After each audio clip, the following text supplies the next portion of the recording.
दूसरी क्लास में हम चैप्टर 3 और चैप्टर 4 का जितना रिवीजन कर पाएंगे वो देखेंगे। पहले हम देखते हैं चैप्टर 3 में हम पढ़ेंगे क्या। चैप्टर 1 में हमने पढ़ा मैक्रो इकोनॉमिक्स क्या होती है। चैप्टर 2 में हमने गुड्स पढ़े कितने तरह के होते हैं और एक्सपेंडिचर पढ़ा कितने तरह के होते हैं, और ज़्यादा कुछ इंपॉर्टेंट था नहीं उसमें, इंट्रासेक्टरल फ्लोज। अब हम नेशनल इनकम को कैलकुलेट करने के लिए किन चीज़ों की ज़रूरत पड़ेगी हम उनको देखेंगे। सबसे पहले नेशनल इनकम होती क्या है। National income is the sum total of factor incomes earn by normal residents of a country during the accounting year. क्या है sum total of factor income. Factor income क्या होती है, हाउस होल्ड, प्रोड्यूसर और government और rest of the world, ये 4 sector होते हैं इकोनॉमी में। इनमें से owners of factors of production होता है house hold, owners of factors of production होता है हाउस होल्ड, ये अपनी फैक्टर सर्विसेज देता है किसको, प्रोड्यूसर को। इसके बदले में इसको क्या मिलती हैं, फैक्टर इनकम्स। तो फैक्टर इनकम क्या होती है, फैक्टर्स ऑफ प्रोडक्शन के बदले में जो अमाउंट मिला, जैसे कंपनसेशन टू एम्प्लॉयज़, वेजेस मिल गया, रेंट मिल गया, इंटरेस्ट मिल गया, प्रॉफिट मिल गया। अब आगे हम पढ़ते हैं फैक्टर इनकम और ट्रांसफ़र पेमेंट्स में फ़र्क क्या है। फैक्टर इनकम अर्न इनकम होती है क्योंकि इसके बदले में हमें कुछ इन रिटर्न देना पड़ता है, और ट्रांसफ़र पेमेंट अनअर्न इनकम होती है, ये बिना बिना कंपनसेशन, बिना इन रिटर्न कुछ दिए मिलती है। ट्रांसफ़र पेमेंट, अनअर्न इनकम, इनको इंक्लूड नहीं करते नेशनल इनकम की कैलकुलेशन में, नेशनल इनकम के एस्टिमेशन में। ठीक, national income is the sum total of factor income earn by normal resident. Normal resident कौन होते हैं, 2 कंडीशन है नॉर्मल रेजिडेंट की, एक ऑर्डिनरीली रेजिडेंट होना चाहिए। सपोज करो मैं देख रहा हूँ कि इंडिया का कोई नॉर्मल रेजिडेंट है कि नहीं, तो ऑर्डिनरीली रेजिडेंट होना चाहिए इंडिया का, उसका centre of economic interest India में ही लाई करना चाहिए। सीधा सीधा क्वेश्चन आएगा नॉर्मल रेजिडेंट क्या होता है, तो ये 2 कंडीशन आपको लिखनी पड़ेंगी as it is of a accounting year during the accounting year. ठीक, एक अकाउंटिंग ईयर में कैलकुलेट करते हैं हम नेशनल इनकम। ठीक, domestic and national concepts of income, अभी हमने नेशनल इनकम पढ़ा, डोमेस्टिक इनकम पढ़ लेते हैं। Domestic income is the sum total of factor incomes. क्या है, sum total of factor incomes है, sum total of factor incomes, sum total of factor incomes generated with in the domestic territory. यहाँ पे important question क्या है, domestic territory. Factor income हमको पता है, डोमेस्टिक टेरिटरी हमको देखना है। डोमेस्टिक टेरिटरी क्या होती है, ऐसी economic territory with in which goods can circulate freely, मतलब वो पॉलिटिकल और इकोनॉमिक बाउंड्रीज जिसके अंदर गुड्स सर्कुलेट कर सकते हैं फ्रीली। इसमें हमको पढ़ना था, एक एम्बेसी का कंसेप्ट होता है। Domestic territory political boundary, economic territory है जहाँ पे गुड्स सर्कुलेट कर सकते हैं फ्रीली। जैसे कि फॉर एग्ज़ाम्पल अगर आपको कुछ मानना ही है तो आप हमारी कंट्री की बाउंड्री लाइन देख लो, वो हमारी डोमेस्टिक टेरिटरी है। और सी में, ओशन में 20 नॉटिकल माइल्स आई गेस वहाँ तक होता है जहाँ तक हमारी डोमेस्टिक टेरिटरी मानी जाती है। फिर इंडियन एम्बेसी और फॉरेन एम्बेसी का कंसेप्ट पढ़ना था हमको। एक डोमेस्टिक टेरिटरी में अगर फॉरेन एम्बेसी है तो हम उसको डोमेस्टिक टेरिटरी का पार्ट नहीं मानते, यानी कि इंडिया में अगर किसी और कंट्री की एम्बेसी है हम उसको डोमेस्टिक टेरिटरी का पार्ट नहीं मानेंगे। तो अगर कुछ भी फैक्टर इनकम जनरेट होती है उस फॉरेन एम्बेसी में तो वो हमारी डोमेस्टिक इनकम का पार्ट नहीं बनेगी। डेफिनेशन क्या थी, domestic income is the sum total of factor income. Factor income ही होगी क्योंकि अनअर्न्ड इनकम तो हम लेते नहीं हैं। फैक्टर इनकम क्या जनरेटेड हुई है जो कि डोमेस्टिक टेरिटरी में। डोमेस्टिक टेरिटरी क्या होती है, डोमेस्टिक टेरिटरी इकोनॉमिक टेरिटरी होती है जो कि पॉलिटिकल और पॉलिटिकल बाउंड्रीज से डिसाइड होती है। अगर फॉरेन एम्बेसी हमारी कंट्री में है तो वो हमारी डोमेस्टिक टेरिटरी में नहीं इंक्लूड होगी। अच्छा हाँ, ऐसे ही हमारी इंडियन एम्बेसी अगर बाहर है तो वो हमारी डोमेस्टिक टेरिटरी में इंक्लूड होगी। ठीक, national income is the sum total of factor income earned by normal residents of a country, ये हमने पढ़ी ली। अच्छा, डोमेस्टिक इनकम को नेशनल इनकम में कन्वर्ट करना हुआ तो हम क्या करेंगे, देखो हमने सबसे पहले बात करी कि ये डिसाइड करो कि कोई भी इनकम डोमेस्टिक, अगर ये देखना है कि कोई भी इनकम डोमेस्टिक इनकम में इंक्लूड हो रही है कि नहीं हो रही है, तो हम क्या देखेंगे कि क्या वो डोमेस्टिक टेरिटरी में है कि नहीं है। एक ही सवाल पूछो कि अगर कोई भी इनकम देखना है डोमेस्टिक इनकम में इंक्लूडेड हो रही है कि नहीं हो रही है, तो ये देखो कि वो डोमेस्टिक टेरिटरी में अर्न की गई है। अगर वो डोमेस्टिक टेरिटरी में अर्न की गई है, फैक्टर इनकम है, तो वो डोमेस्टिक इनकम में इंक्लूड होगी। ठीक, अगर किसी भी इनकम को देखना है कि क्या वो नेशनल इनकम है कि नहीं, क्या वो नेशनल इनकम है कि नहीं, तो हम बस ये पूछेंगे खुद से कि क्या वो factor income normal residence of a country ने कमाई है। अगर वो normal residence of a country ने कमाई है तो वो नेशनल इनकम में इंक्लूड होगी। ठीक, इससे हमको ये समझ में आता है, एक तो होता है फैक्टर इनकम अर्न, अच्छा ये फॉन्ट बड़ा हो गया,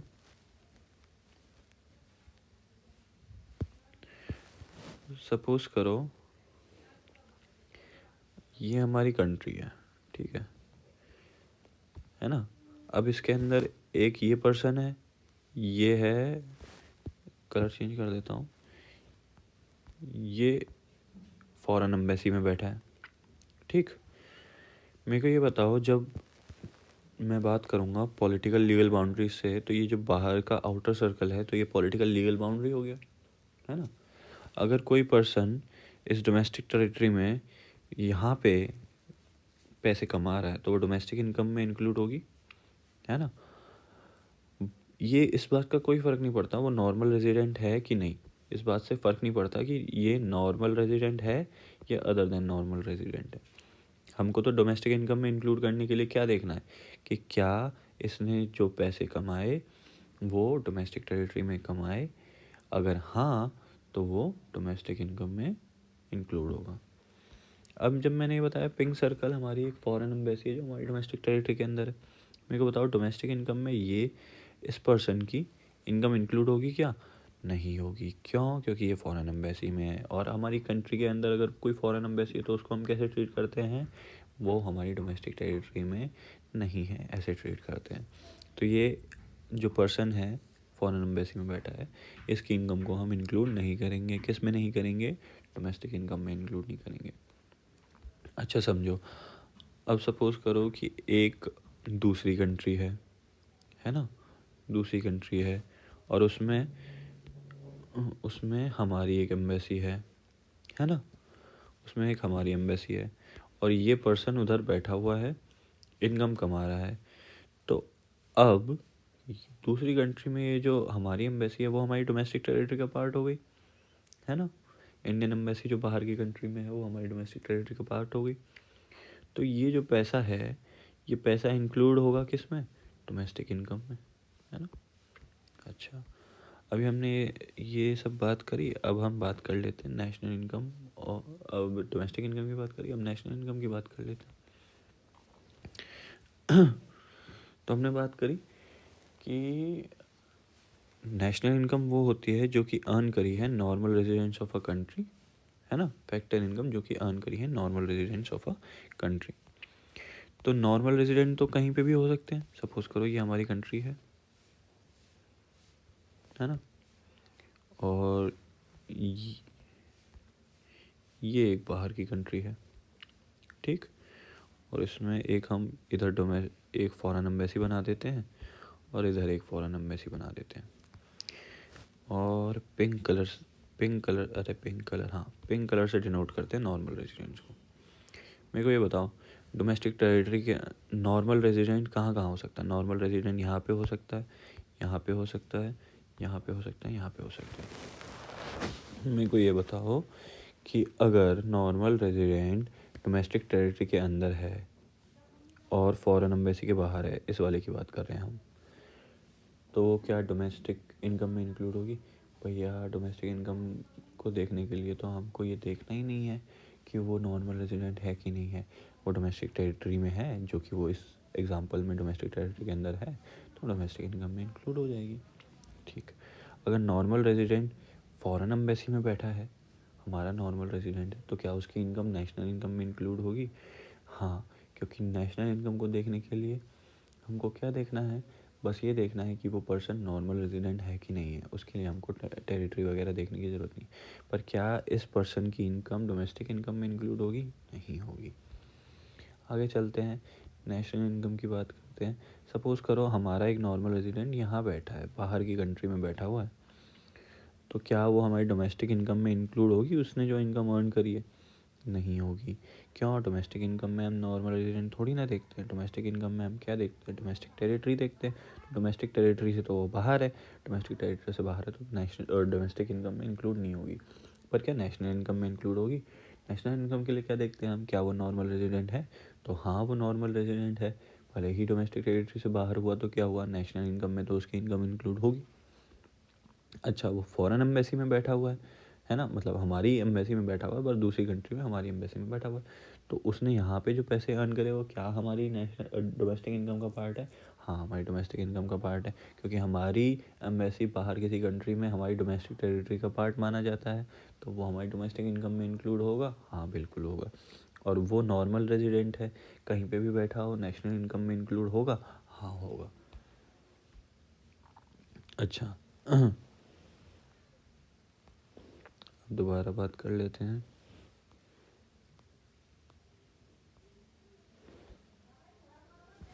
अच्छा, डोमेस्टिक इनकम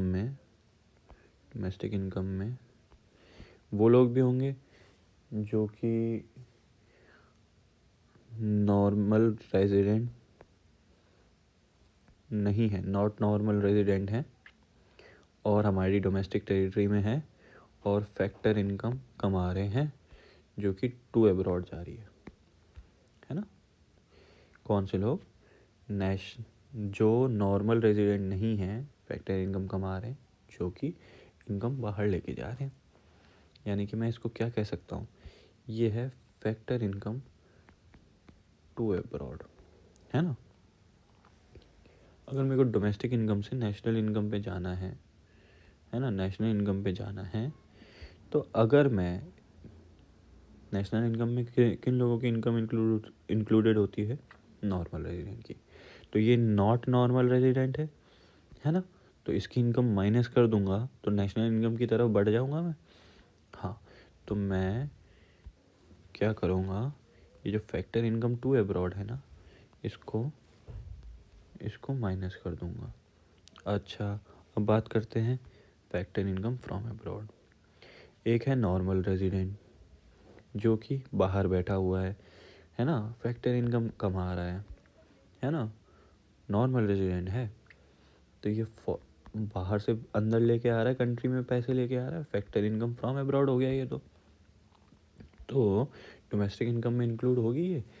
डोमेस्टिक इनकम में इंक्लूड नहीं होगी, है ना, क्योंकि हम तो डोमेस्टिक टेरिटरी की बात करते हैं, है ना, और ये तो बाहर बैठा हुआ है, बाहर से पैसे लेके आ रहा है, फ्रॉम अब्रॉड, है ना। तो नेशनल इनकम में क्या इंक्लूड होनी चाहिए ये? हाँ, होनी चाहिए, क्योंकि नॉर्मल रेजिडेंट्स की सारी इनकम नेशनल इनकम में इंक्लूड होती है। तो अगर मैं डोमेस्टिक इनकम में factor income from abroad plus कर दूंगा, तो नेशनल इनकम की तरफ बढ़ जाऊंगा। हाँ, बढ़ जाऊंगा। अच्छा, आगे चलते हैं। तो हमने क्या निष्कर्ष क्या निकाला? सपोज करो डोमेस्टिक इनकम है,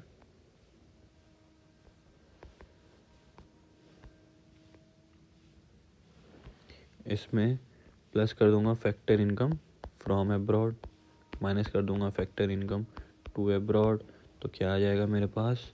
नेशनल इनकम, है ना, नेशनल इनकम।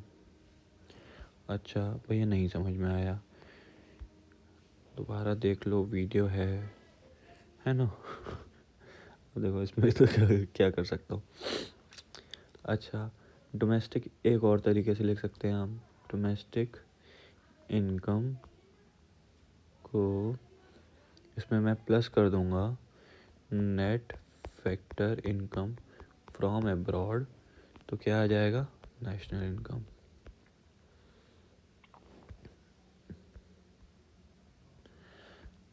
अच्छा, एक और तरीके से कर सकते हैं इसको कैलकुलेट हम।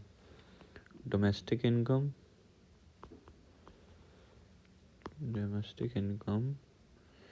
में माइनस कर दूंगा net factor income to abroad, तो क्या आएगा मेरे पास? National income.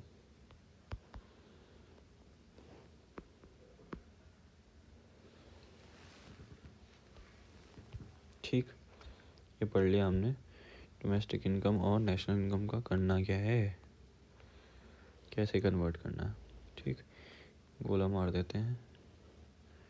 ठीक, ये हमारा ना क्या है, ये हमारा 3 में से एक गोल्डन प्रिंसिपल है।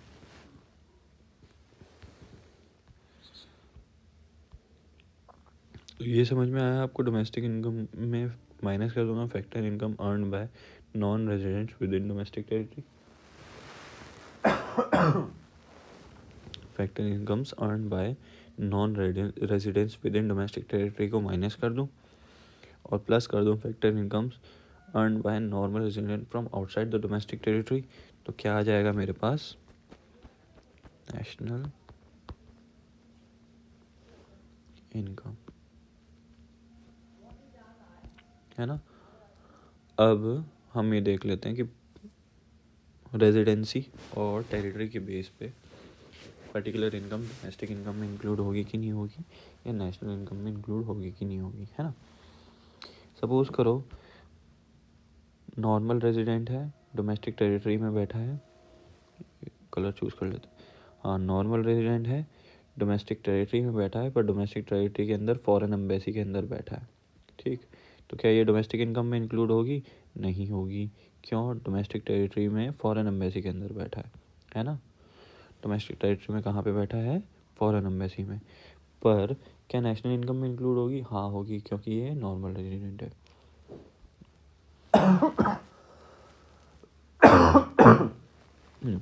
तो डोमेस्टिक इनकम में इंक्लूड नहीं होगी, नेशनल इनकम में इंक्लूड होगी।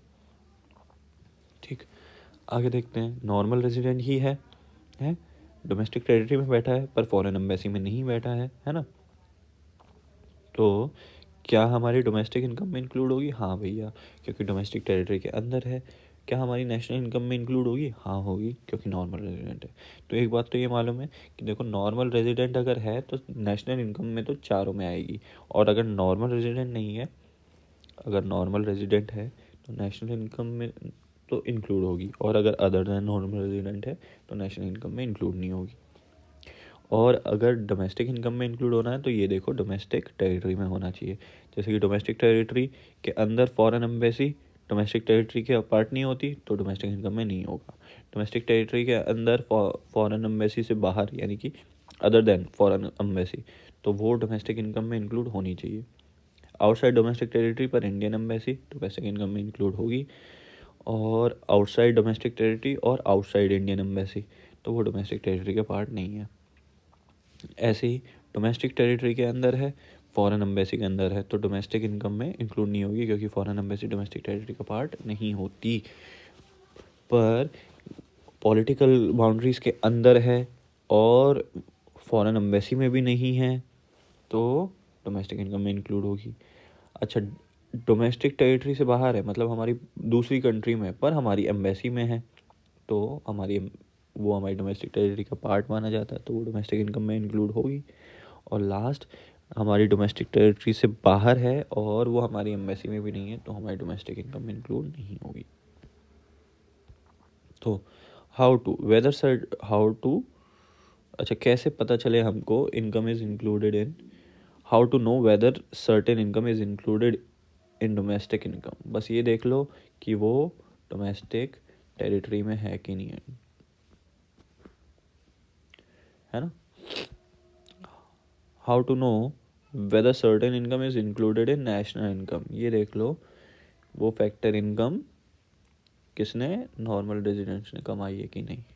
ठीक, ग्रॉस और नेट कंसेप्ट बहुत ईजी कंसेप्ट है। जब हम ट्रेडिंग P&L बनाते थे, उसमें पहले ग्रॉस प्रॉफिट आता था, ट्रेडिंग का आंसर, है ना, और उसको हम ट्रांसफ़र करते थे P&L अकाउंट में, इधर GP यहाँ पे डेप्रिसिएशन माइनस करते थे ग्रॉस प्रॉफिट में से, तो हमारे पास नेट प्रॉफिट आ जाता था। वही कंसेप्ट है, एक बार सही से देखना, gross minus dep is equals to net. ठीक, gross minus dep is equals to net. तो फिर इसको कैसे लिखेंगे हम? ग्रॉस और नेट कंसेप्ट क्या कहता है हमको कि अगर मैं ग्रॉस में से डेप्रिसिएशन माइनस कर दूंगा तो मेरे पास क्या आ जाएगा? नेट। ऐसे ही नेट में अगर डेप्रिसिएशन प्लस कर दूंगा तो हमारे पास क्या आ जाएगा? ग्रॉस। आगे चलते हैं। अच्छा, ये भी ना 3 गोल्डन रूल्स में से ये दूसरा रूल है। ठीक है, एक हमने पढ़ लिया ये, है ना, डोमेस्टिक इनकम को नेशनल इनकम में कैसे कन्वर्ट करना और नेशनल इनकम को डोमेस्टिक इनकम में कैसे कन्वर्ट करना। और दूसरा ये रहा कि हमको ग्रॉस को नेट में कैसे कन्वर्ट करना है और नेट को ग्रॉस में कैसे कन्वर्ट करना है। ठीक, अब तीसरे रूल की बात कर रहे हैं हम, फैक्टर कॉस्ट को मार्केट प्राइस में कैसे कन्वर्ट करेंगे, है ना। अभी देखते हैं।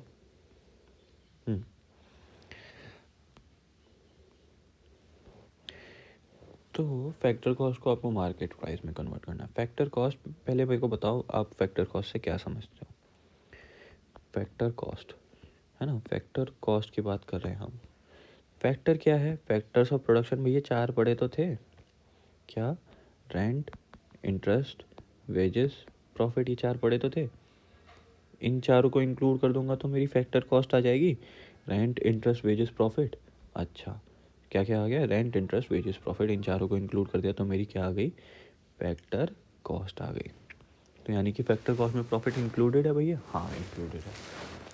अच्छा, तो अब क्योंकि इसमें प्रॉफिट इंक्लूडेड है तो ये वो वैल्यू है किसी भी सामान की, सपोज करो ये स्क्वायर है, ये प्रोड्यूसर इस स्क्वायर को बेचने जा रहा था और इसकी कॉस्ट ले लो, फैक्टर कॉस्ट ले लो 9.5 ले लिया हम, 9.5। अच्छा, वो उसकी वजह से लेने की कह रहा हूँ मैं, 9 रुपये ले लो। ठीक है, फैक्टर कॉस्ट 9 रुपये, है ना।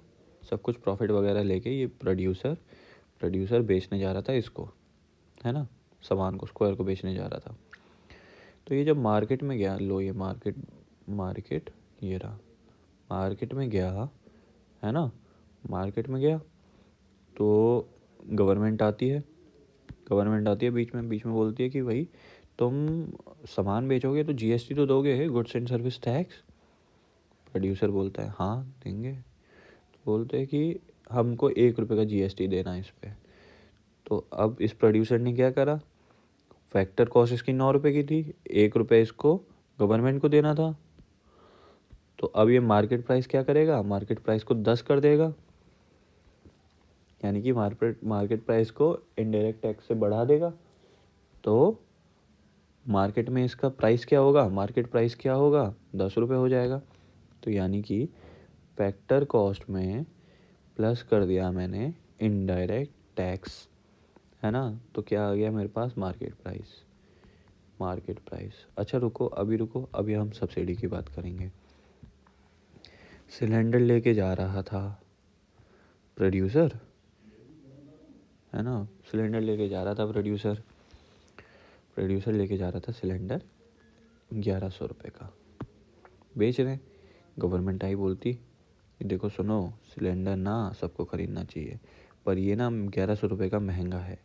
तो सरकार ने बोला कि हे प्रोड्यूसर 100 रुपये तू मुझसे ले ले, है ना, बाकियों को कम में बेच, है ना। तो 100 रुपये गवर्नमेंट से ले लेगा, बाकी जो रुपए बचे 1000 रुपये वो किससे लेगा? मार्केट से। तो मार्केट के लिए प्राइस कितना हो गया? 1000, है ना, मार्केट प्राइस कितना हो गया? 1000। तो फैक्टर कॉस्ट कितना था हमारा? 1100। गवर्नमेंट ने कितना दिया? 100। गवर्नमेंट ने जो दिया उसको क्या कहेंगे? सब्सिडी, है ना, सब्सिडी। तो मेरे पास क्या आ जाएगा? मार्केट प्राइस, वेरी गुड, जो कि इधर इस केस में 1000 हो गया। अच्छा, तो हमको समझ में आया? क्या समझ में आया भैया फैक्टर कॉस्ट में अगर हम इनडायरेक्ट टैक्स प्लस कर दें और माइनस कर दें सब्सिडी तो हमारे पास मार्केट प्राइस आ जाता है ना। ऐसे ही मार्केट प्राइस से उल्टा जाना होगा फैक्टर कॉस्ट पे, तो मार्केट प्राइस में अगर सब्सिडी प्लस कर दें, इनडायरेक्ट टैक्स माइनस कर दें, तो हमारे पास फैक्टर कॉस्ट आ जाएगी। अच्छा भैया, इन दोनों को जोड़ दें तो क्या होगा? इन दोनों को जोड़ दें तो ये होगा factor cost plus net indirect tax is equals to market price. ठीक, कितना पढ़ लिया हमने? हमने बहुत पढ़ लिया, बहुत पढ़ लिया। नॉमिनल जीडीपी और रियल जीडीपी की बात करनी है, मैं ये देख रहा हूँ। नॉमिनल जीडीपी और रियल जीडीपी की बात करनी है, तो एक तो होता है नॉमिनल जीडीपी जो कि सिर्फ नाम का जीडीपी होता है, एक होता है रियल जीडीपी जो कि एक्चुअल जीडीपी होता है। कैसे भैया एक्चुअल क्यों बोल रहे हो? ऐसी क्या बायसनेस है आपकी? देखो ना, नॉमिनल जीडीपी करंट ईयर में करंट ईयर प्राइसेस और करंट ईयर क्वांटिटी को लेके होता है ना। और real GDP constant prices, constant कैसे? एक सर्टेन ईयर के प्राइसेस को बेस ले लेते हैं और करंट ईयर क्वांटिटी को लेके होता है। एक बार देख लेते हैं। नॉमिनल जीडीपी क्या है? Current year prices, price of current year into quantity of current year, है ना। और रियल जीडीपी क्या होता है? Price of base year into current year quantity. ठीक भैया, तो फिर इससे ये तो समझ में नहीं आया कि आपने हमको बोला कि वो रियल है वो नॉमिनल है। चलो एक एग्जांपल ले लेते हैं, है ना। ये हैं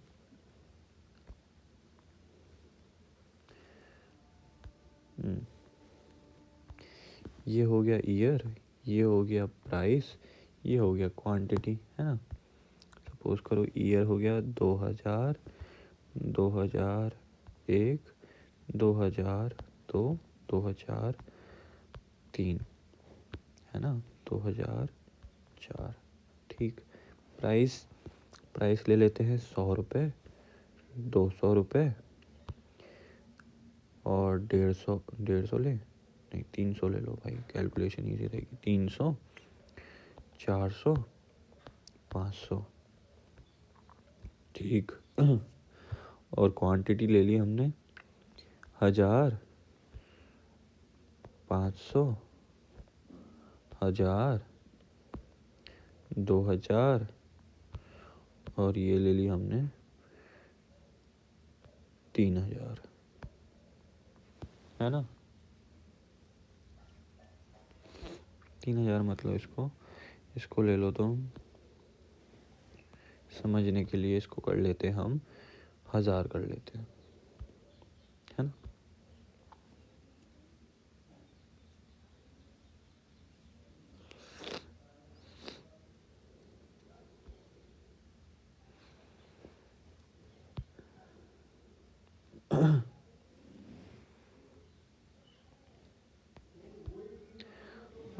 अठारह सा कर लो, है ना।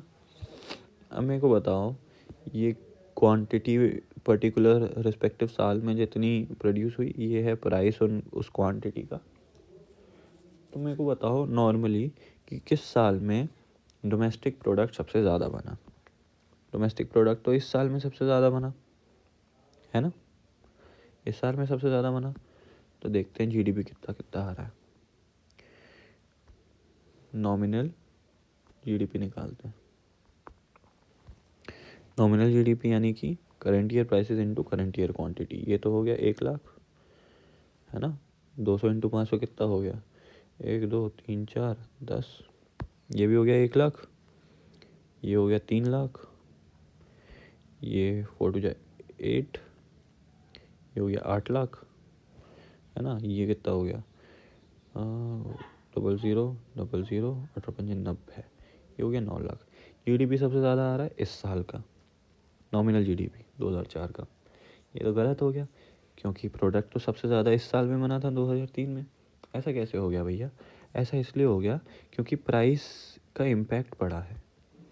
तो नॉमिनल जीडीपी जो होता है, नॉमिनल जीडीपी में करंट ईयर प्राइसेस और करंट ईयर क्वांटिटी को मल्टीप्लाई करते हैं, तो प्राइस के चेंज को भी हम इंक्लूड कर लेते हैं, जो कि सही नहीं है ना। क्योंकि हमारा नाम क्या है जीडीपी का? Gross domestic product. तो मेरे को प्रोडक्ट में कितना इंक्रीज डिक्रीज हुआ वो पता चलना चाहिए। तो ये कैसे पता चलेगा भैया? ये ऐसे पता चलेगा, सपोज करो 1 साल के प्राइसेस को हमने कांस्टेंट ले लिया, है ना। अब हम रियल जीडीपी निकालेंगे, है ना।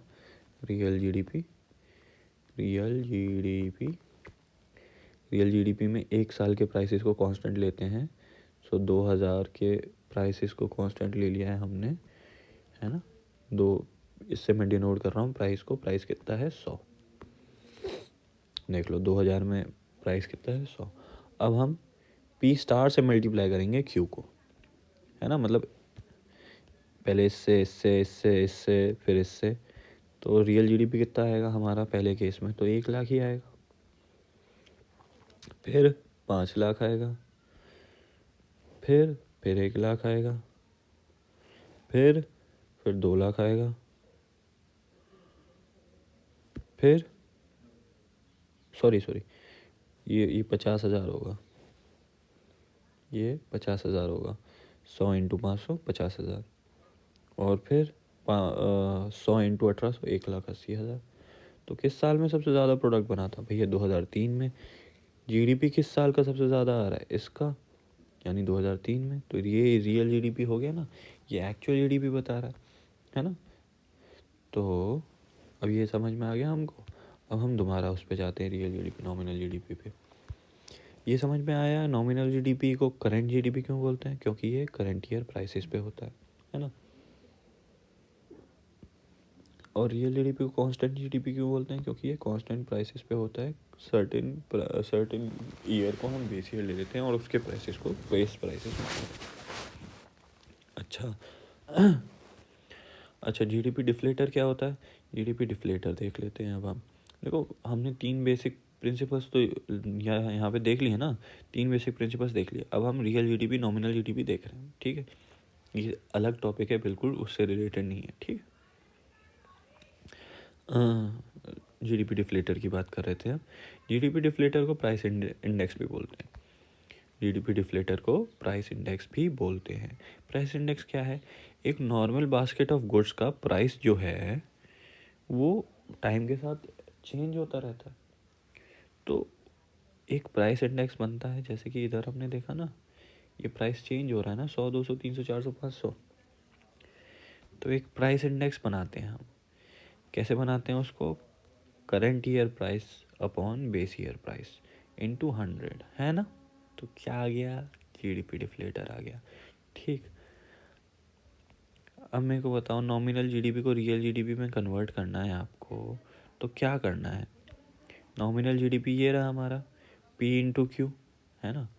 और इसके लिए हमको पी हटाना है और पी स्टार मल्टीप्लाई करना है, यानी बेस ईयर प्राइसेस को क्या करना है? मल्टीप्लाई करना है, और करंट ईयर प्राइसेस को डिवाइड करना है। तो नॉमिनल जीडीपी है पी इंटू क्यू। अगर मैं इसको डिवाइड कर दूँ पी से और मल्टीप्लाई कर दूँ पी स्टार से, तो क्या आ जाएगा मेरे पास? रियल जीडीपी आ जाएगा। तो फॉर्मूला क्या है इसका? Nominal GDP into 100 upon price index. Price index P upon P star into 100 होता है। 100 से 100 गया, ठीक। पी स्टार ऊपर मल्टीप्लाई में आएगा और पी से पी कट जाएगा, तो बचेगा क्या? पी स्टार इंटू, है ना। ऐसे ही रियल जीडीपी को अगर मेरे को नॉमिनल जीडीपी में कन्वर्ट करना है, तो real GDP into price index upon 100 कर दूंगा। रियल जीडीपी ये होता है हमारा पी स्टार इंटू क्यू। अगर मैं उसमें मल्टीप्लाई कर दूंगा P upon price index upon 100, तो क्या होगा? 100 से 100 कट जाएगा, है ना। पी ऊपर रह जाएगा, ये वाला नीचे आ जाएगा डिवाइड में, है ना। पी स्टार डिवाइड में आ जाएगा और फिर पी स्टार से पी स्टार कट जाएगा, तो बचेगा क्या? पी इंटू क्यू, यानी कि ये नॉमिनल जीडीपी बन गया। Very good. GDP and welfare की बात करते हैं। क्या जीडीपी वेलफेयर शो करता है? देखो जीडीपी वेलफेयर शो कर भी सकता है, नहीं भी कर सकता। पर जब भी क्वेश्चन आता है तो हम नो ही लिखते हैं, क्योंकि लिमिटेशंस लिखे हुए हैं, एडवांटेजेस नहीं लिखे हुए, है ना। तो क्या लिमिटेशंस है? देखो अनइक्वल डिस्ट्रीब्यूशन ऑफ इनकम हो जाता है। देखो जीडीपी तो इंडिया का बहुत अच्छा है, पर फिर भी गरीबी तो है ना। तो जो इनकम कमा रहे हैं हम डोमेस्टिक प्रोडक्ट से, वो इक्वली डिस्ट्रीब्यूट नहीं हो रही है। तो अनइक्वल क्या है? अनइक्वल डिस्ट्रीब्यूशन ऑफ इनकम है। ठीक, कंपोजिशन ऑफ जीडीपी यानी कि जीडीपी में क्या क्या ऐसी चीज़ें भी इंक्लूड हो सकती हैं जो कि वेलफेयर ना करती हों, जैसे कि डिफेंस गुड्स हैं, जैसे कि सिगरेट। ये वेलफेयर वाली गुड्स तो नहीं है ना। क्वेश्चन ये था हमारा, जीडीपी वेलफेयर शो करता है क्या? हमें नहीं लगता शो करता है, क्योंकि अनएक्यूरेट रिप्रेजेंटेशन देता है, क्योंकि डिस्ट्रीब्यूशन ऑफ इनकम अनइक्वल है। कंपोजिशन ऑफ जीडीपी में डिफेंस गुड्स आ जाते हैं, डिफेंस गुड्स, तोप, मिसाइल वगैरह, और क्या नाम है, नेगेटिव गुड्स भी आ जाते हैं, जो सिगरेट हो गया, अल्कोहल हो गया और टबैको हो गया, ऐसे गुड्स भी आ जाते हैं। तो जीडीपी के अंदर ऐसे गुड्स इंक्लूड होते हैं जो कि वेलफेयर नहीं करते, तो जीडीपी इनएक्यूरेट रिप्रेजेंटेशन देता है। Non monetary exchange, barter system तो मालूम है आपको। नॉन मॉनेटरी एक्सचेंज यानी कि गुड्स के बदले में गुड्स या सर्विस, है ना, या फिर सर्विस के बदले में गुड्स या सर्विस, है ना, पैसे नहीं है। तो क्योंकि नॉन मॉनेटरी यानी पैसे के बिना एक्सचेंज हो रहा है, तो वो रिकॉर्ड नहीं होगा, रिकॉर्ड नहीं हुआ तो इंक्लूड नहीं हुआ किस में, नेशनल इनकम की कैलकुलेशन में, और इंक्लूड नहीं हुआ तो जीडीपी वेलफेयर शो नहीं कर रहा है, क्योंकि एक्यूरेट प्रेजेंटेशन नहीं कर रहा ना। अगर वो नॉन मॉनेटरी एक्सचेंजेस को इंक्लूड ही नहीं कर रहा तो वो एक्यूरेट रिप्रेजेंटेशन शो ही नहीं कर रहा। आगे आगे एक्सटर्नैलिटीज़ 4 तरह की होती है: positive production, negative production, positive consumption और negative consumption. Positive production externality क्या है? मैं कुछ ऐसा काम करता हूँ, जैसे कि बी कीपिंग करता हूँ, है ना, मैं कोई ऐसा काम करता हूँ बी कीपिंग जैसे कि, जिससे क्या होता है, मेरे प्रोडक्शन करने से बाकी लोगों पे पॉजिटिव इम्पैक्ट पड़ रहा है। क्या इम्पैक्ट पड़ रहा है? पॉजिटिव। अगर मैं बी कीपिंग करता हूँ तो पॉलिनेशन वगैरह की वजह से जो बीज हैं आसपास काफ़ी ग्रीनरी ले आती हैं, तो क्या होता है, बाकी सारे लोगों को वहाँ पे रहने में अच्छा लगता है ना। तो ये क्या हो गया, मेरे प्रोडक्शन करने के, हनी के प्रोडक्शन करने की वजह से लोगों को पॉजिटिव इम्पैक्ट मिला, तो इसको क्या बोलूँगा मैं? Positive production externalities. अब आगे नेगेटिव प्रोडक्शन एक्सटर्नैलिटी, मेरे प्रोडक्शन करने की वजह से लोगों के ऊपर नेगेटिव इम्पैक्ट पड़ रहा है। क्या इम्पैक्ट पड़ रहा है? नेगेटिव इम्पैक्ट पड़ रहा है। सपोज़ करो मेरी फैक्ट्री है जो कि बहुत केमिकल एक्सक्रीट करती है, तो क्या होगा, वाइल्ड लाइफ एनवायरनमेंट पोल्यूट होगा। अगर मैं उसको मेन स्ट्रीम वाटर्स में रिलीज़ कर देता हूँ केमिकल्स को, तो एक्वेटिक लाइफ इम्पैक्ट होगी, है ना, उनके वो खाने वाले लोगों की लाइफ इम्पैक्ट होगी, जो लोग उस हवा में सांस ले रहे हैं उन लोगों की लाइफ इम्पैक्ट होगी। तो कौन से नेगेटिव तरीके से? तो ये मेरी नेगेटिव प्रोडक्शन एक्सटर्नैलिटी थी, जब मेरे प्रोडक्शन की वजह से लोगों पे नेगेटिव इम्पैक्ट पड़े। अच्छा, पॉजिटिव कंजम्पशन एक्सटर्नैलिटी, मेरे किसी कंजम्पशन की वजह से लोगों पे पॉजिटिव इम्पैक्ट पड़े, जैसे कि वैक्सीन की बात कर लो। अगर मैंने वैक्सीन लगाई है तो ये लोगों पे, मैं लोगों को वायरस नहीं ट्रांसमिट करूँगा। अगर मैं वायरस नहीं ट्रांसमिट करूँगा तो लोगों पे पॉजिटिव इम्पैक्ट पड़ेगा, और ये किस लिए हो रहा है? मेरे वैक्सीन के कंजम्पशन की वजह से। तो पॉजिटिव कंजम्पशन एक्सटर्नैलिटी ये होती है। फिर आगे नेगेटिव कंजम्पशन एक्सटर्नैलिटी, अगर कोई पर्सन सिगरेट कंज्यूम कर रहा है, तो वो तो कंज्यूम कर रहा है, पर आसपास के लोगों के ऊपर नेगेटिव इम्पैक्ट पड़ेगा, है ना। कैसे? उनको उस धुएं वाली हवा में सांस लेना पड़ेगा, तो ये उन पे नेगेटिव इम्पैक्ट आएगा। ये हो गया हमारा नेगेटिव कंजम्पशन एक्सटर्नैलिटीज़। इसके साथ हमारा एक्सटर्नैलिटीज़ का टॉपिक हो गया, फिर उसके साथ ही हमारा लिमिटेशन का टॉपिक हो गया, उसके साथ ही हमारा जीडीपी एंड वेलफेयर का टॉपिक हो गया, और हमारा उसके साथ ही चैप्टर 3 हो गया। चैप्टर 4 मैं नेक्स्ट वीडियो में देता हूँ।